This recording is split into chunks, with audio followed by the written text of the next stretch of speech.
And welcome back to the Hot Lap. We are talking the headline news. Hope for the Australian Grand Prix, potentially. We've got Mercedes planning experiments for their car in Australia. And goodness knows, do they need a bit of experiments to find that setup for the car, because it's not working at the moment. But Leclerc pretty much saying Ferrari are going to put Red Bull under pressure soon. Confident Leclerc, that's what we want, and a confident Ferrari into the rest of the season. Let's hope his words reign true. Vowles are pretty much saying the Williams boss, the new regulations haven't failed in terms of passing, where many think they probably have. We did have that rather dull Saudi Arabia race. Also, Vowles, again, calling out Haas' strategy, not really fair. And Kevin Magnussen's been both lauded, applauded, and scolded, I think, for that. We didn't like him. He was one of our losers of the race for what essentially he did and what the Haas team made him do. And last but not least, Horner accuser is set to appeal. Yep, it's not over yet. We suggested it might not be. It's just going on and on. So, Mercedes experimenting for us. Let's get into it. This is from motorsport.com, and they're planning experiments, surprise, with their Formula One car. And as we know, the trackside engineering director, Andrew Chauvelin, says that the team is designing experiments for the Australian Grand Prix weekend in an attempt to solve very big issues, we believe, with the W15. Now, they've come out, as Mercedes have to, in their kind of like debrief of the race, and I like it because I feel that yes, they may be hiding something, but they're fairly honest overall, and they're saying that the car has been plagued by the bouncing, especially when on low fuel, while its weakness in high-speed corners to the relative rivals is apparent in Saudi Arabia. Who remembers towards the end of the race, Lewis Hamilton chasing down Lando Norris, apart from that first sector where Lando was effectively in an F1 car and Lewis was in an F2 car. At least that's what it looked like. But then Lewis clawed it back because of the very slow speed of that McLaren in a straight line. But Chauvelin suggests that the team will try different approaches to the upcoming Australian Grand Prix. He said, "There's definitely data that we're picking through Jeddah. We're also looking at data from the Bahrain test, and we will come up with a plan for how we approach free practice in Melbourne. But it's not just based on what we did in Jeddah." So, I mean, fingers crossed. He carries on by saying there's a lot of work going on with the aerodynamic department, the vehicle dynamics department, and says that we're trying to design some experiments that that will hopefully give us direction that's good for performance.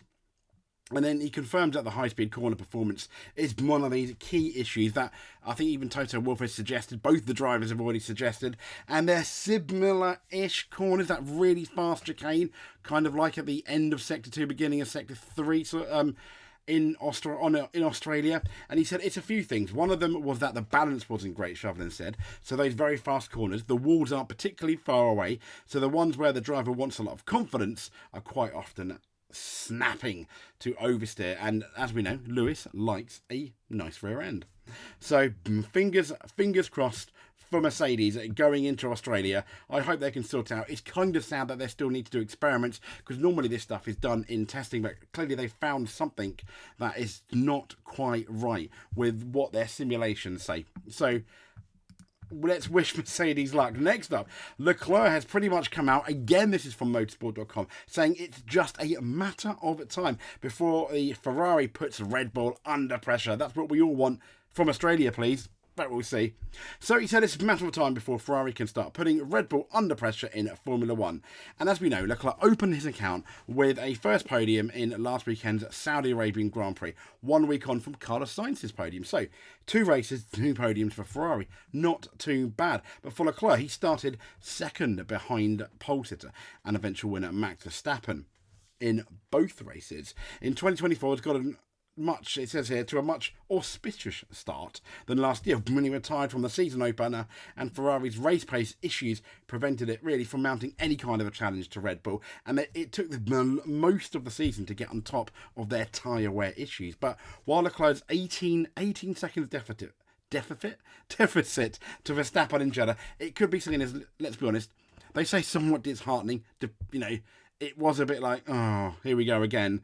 The Monegasque, though, he says Ferrari's progress compared to last season is a sign that it can start putting some pressure on Red Bull if it continues its trajectory. Yes, if, a big word in Formula 1, if is F1 spelled backwards, according to Murray, but he said it's a positive race, and I think we're doing small steps in the right direction, Leclerc said. If I look back at the last 6-7 months, we are the team that has improved the most, and we are slowly closing the gap. Now, he says the gap is still quite big, but if we keep working like that, I'm sure it's a matter of time before we put the Red Bull under a bit more pressure.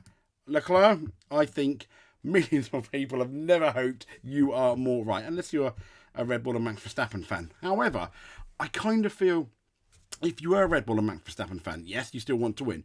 Would you want to win a really closely fought championship where you win it, with a few laps to go? Of course, it's, the emotion. Absolutely, well, I would anyway.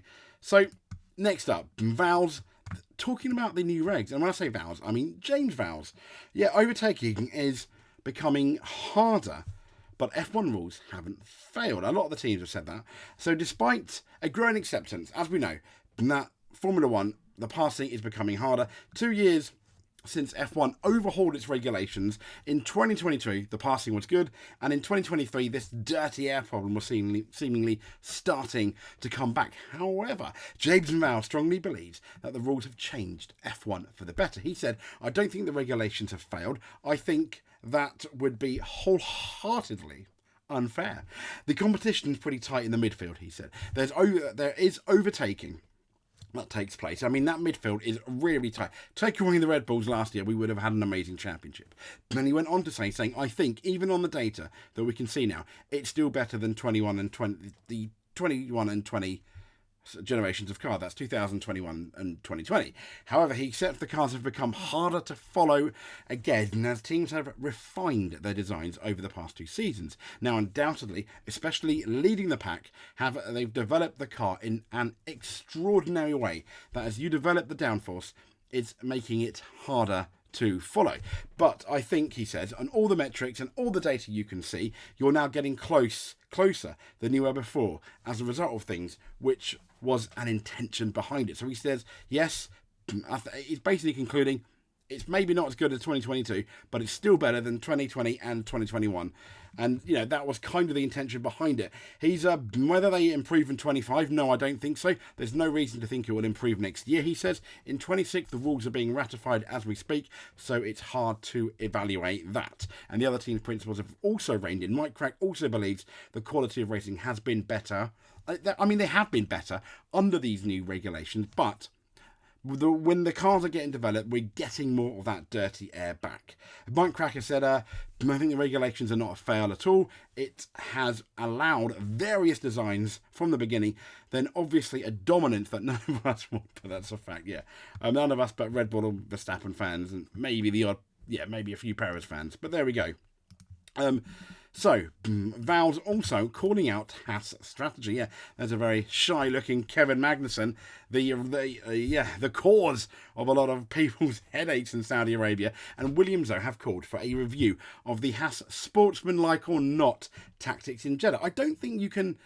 I mean, holding a car up is absolutely fine. We've done it before. Look at Michael Schumacher in Malaysia in 1999. I think, he had to hold the pack up so Eddie Irvine could win that race and have a chance at the World Championship going into the last race. But I think the issue that a lot of people have is the fact that Kevin Magnussen hit Alex Albon. He cut across the chicane, didn't give the place back, and had he given the place back, it may have been a different race, for example, for Tsunoda.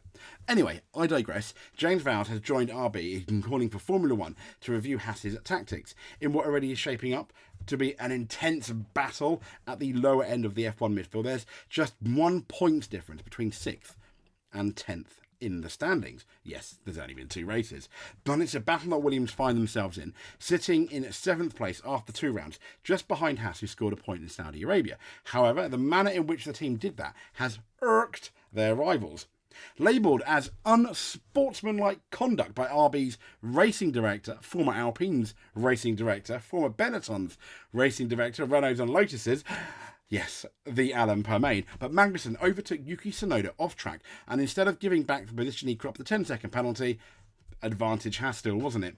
But it's that he then deliberately slowed Tsunoda and those behind him, and that includes Alex Albon, that the rival team's bosses are up in arms. The Dane did that to allow his teammate Nico Hulkenberg to build up a gap that handed the German P10. What a good tactical move. I still think the blame should be more on Kevin Magnussen. I don't think that's the worst tactic in the world. Yes, it's a really hard place to pass, but still. As for Albon, he crossed the line behind Magnussen, but finished 11th to the Danes' 12th after Magnussen's 2 10-second penalties were applied. The first of those was for hitting Albon early in the race, and Vowles believes Magnussen's actions cost Williams a point. They did. I don't have a problem with them slowing down. I know it's difficult, but they're there.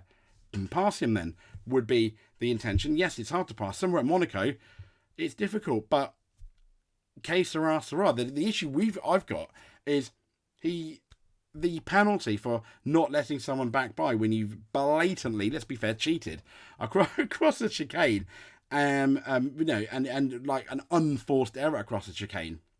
It's not like you're avoiding. I mean, it wasn't like he was avoiding anything. He just went across the chicane. He would have lost the place had he tried to make it, I feel, and he kept that place. And instead of a 10-second penalty, I honestly think you need to do a drive-through, because then that gets you out of the way. Drive-through within 3 laps. Is it harsh? Yes, but it stops people doing it. I think you get a lap. Maybe you have 1 lap in order to give that place back, and then you want an investigation. I think. But there we go. So, last but not least, Horner accuser is set to appeal. Yep, exclamation marks at the ready. This is from BBC Sport Andrew Benson, and he's saying the woman who made accusations about Christian Horner's behaviour is to appeal against Red Bull's decision to dismiss her complaint. Now, the woman who Red Bull last week suspended her the day before International Women's Day. Yes, I guess if you had to suspend her, you had the evidence.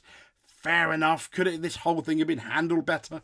Absolutely yes. But she was suspended and and she's the one that allegedly accused the team principal of, allegedly, I'm using that a lot, aren't I, inappropriate and controlling behaviour. She will ask Red Bull to reconsider their decision, which was made after an investigation conducted by a lawyer. Horner has always denied these accusations made against him. The accusations against Horner came to light early in February, if you remember, but the investigation into his behaviour started supposedly a month before. Now, Red Bull appointed a lawyer to investigate the claims. After his report was submitted to the company, it was decided to dismiss the complaint. Ergo, Horner acquitted. However, Horner is still been acquitted, but the following day we had that cache of messages purporting allegedly to involve Horner that was leaked to 150 senior F1 insiders and media. Team principals, for example, many people up there in the media. Horner said it's time to draw a line under the controversy amid these continuing speculation. But the interesting thing is, at no point has anyone denied that these WhatsApp are real or fake, which... make of that what you will, but the complaint's decision to fight back against Red Bull's action is a further indication that the controversy is likely to continue for some time, the article says. Now, if Red Bull again dismisses the woman case, she has the option to take legal action both against Red Bull and Christian Horner. Red Bull has so far refused, as is their right, to give further details of the case, citing confidentiality, and has said that it could not comment on the reasons for the woman's dismissal. Pray tell, if they'd been a bit more transparent, would we be here? I don't know. I think there might be a lot more happier, I don't want to say happier, but people in the know, and they might understand the process better. However, it's Red Bull's right not to do that. Now, BBC Sport has previously reported that the reason given by Red Bull to the employee was that she had been dishonest. So she lied. Red Bull's engine partner Honda has called for more details about the matter, and Horner said at last weekend's Saudi Arabian Grand Prix the reality is that there was a grievance raised. It was dealt with in the most professional manner by the group that appointed an independent KC, King's Counsellor, one of the most reputable in the land. He took time to investigate all the facts, he looked at everything, and he came to a conclusion where he dismissed the grievance. As far as I'm concerned, as far as Red Bull is concerned, we move on. But unfortunately we don't, because she's now doing an appeal. And this whole thing is still in the news. And Red Bull are allegedly in some kind of civil war, if you believe some of the rumours. Moving on, the controversy is at the centre, here we go, of a power struggle inside Red Bull involving Horner, Marco, the team's 3-time world champion Max Verstappen and his dad, and manager Raymond Vermeulen, and the two owners of the company. Now, last weekend, an intervention by Max Verstappen was instrumental in keeping Marco from being dismissed, apparently. Now, Kalim Yudiv, I probably got that wrong, but he is the 51% shareholder, and he's backed Horner and forced the 49% shareholder, kind of like the Austrian side, to back down in wanting him out. This is not going to end, is it? But there we go. So, if you made it to the end, you're amazing. Like and subscribe if you can. Thank you for all your comments, all your likes, all your subscribes. We've got a few more. Trust, I really, really appreciate it. I go down there, I check my phone. It makes me smile. So thank you. Thank you very much. Even if you don't like what I do and you think, you could do that better, please tell me. I really want to know your opinions. Thank you very much. Have a lovely day. And we'll speak to you soon.